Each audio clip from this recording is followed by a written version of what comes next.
రైతు సోదరులకు నమస్కారం. ఈరోజు మనం తెలియజేసుకునే అంశము ఈ వరి చేనులలో 2025 వానాకాలం మనం ప్రజెంట్ నడుస్తున్నది. ఇంకా హార్వెస్ట్ కాలేదు, నడుస్తూనే ఉంది. ఇంకా ఈ వానాకాలం ఎండింగ్ అనేది నడుస్తుంది హార్వెస్టింగ్ తోటి.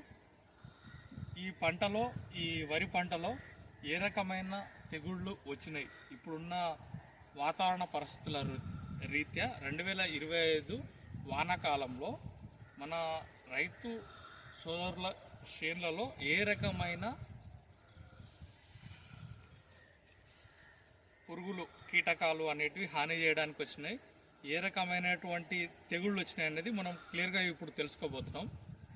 అయితే ఇందులో మనం ప్రధానంగా చూసుకుంటే, మనం చూస్తున్న ఈ సిమ్టమ్ దీంట్లో అయితే ప్రధానంగా ఇది